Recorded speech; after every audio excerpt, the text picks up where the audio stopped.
Olá, meus irmãos. Como é que vocês estão? A paz de Jesus, o amor de Maria, aqueça o coração de cada um de vocês. Hoje nós estamos juntos para partilhar a palavra de amor de Deus, Sagrada Escritura. E hoje nós vamos partilhar o Evangelho de São João, capítulo 6, versículos do 22 ao 29. Então vamos lá? Em nome do Pai, do Filho e do Espírito Santo. Amém.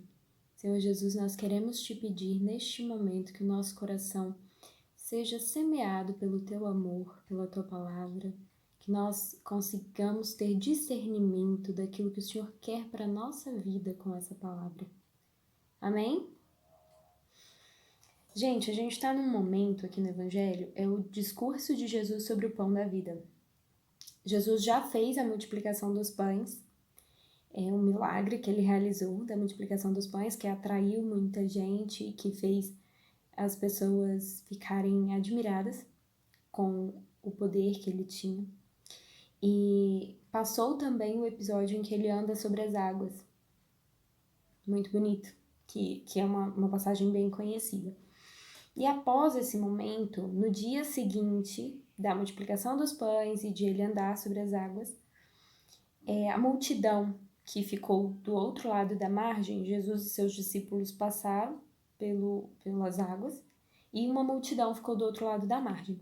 E essa multidão percebe que Jesus e seus discípulos não estão mais ali e que ele não havia subido com seus discípulos na única barca que lá estava, mas que eles tinham partido sozinhos.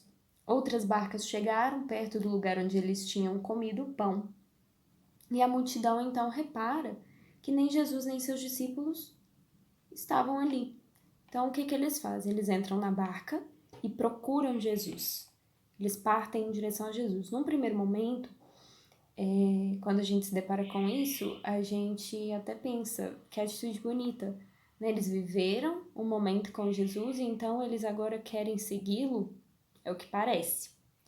Mas aí eles chegam, encontram Jesus na outra margem e aí perguntam, a primeira pergunta deles é: Mestre, quando chegaste aqui?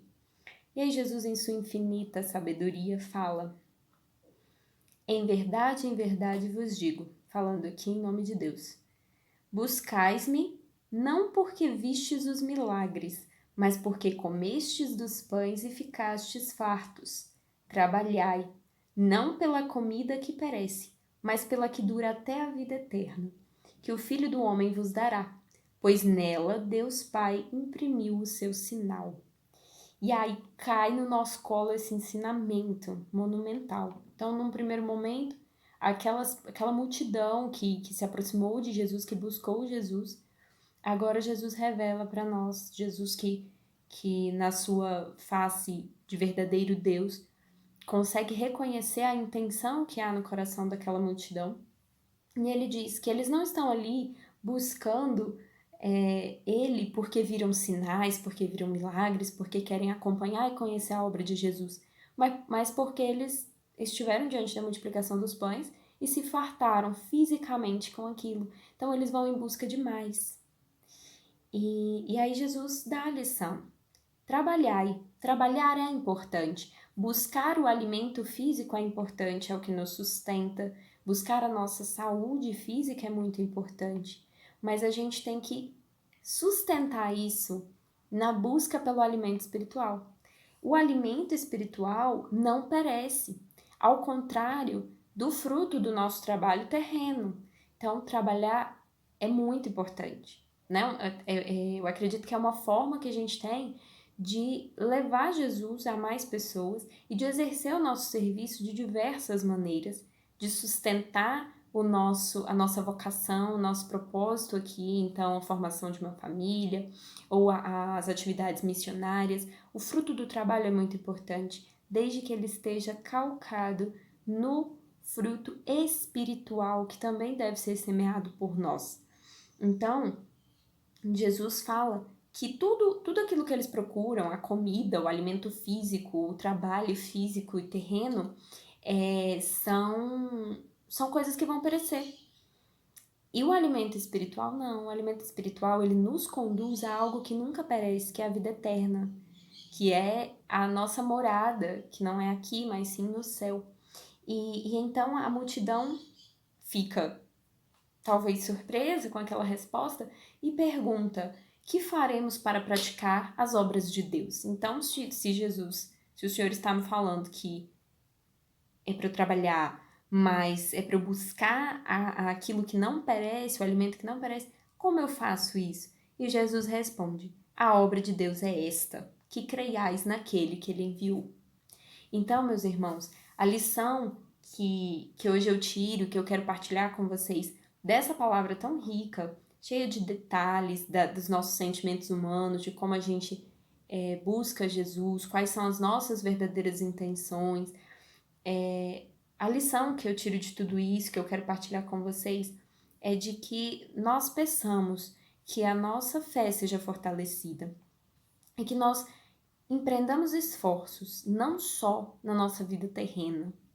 Antes de cogitar trabalho, dinheiro, realizações materiais, vamos ter uma vida sólida em Cristo.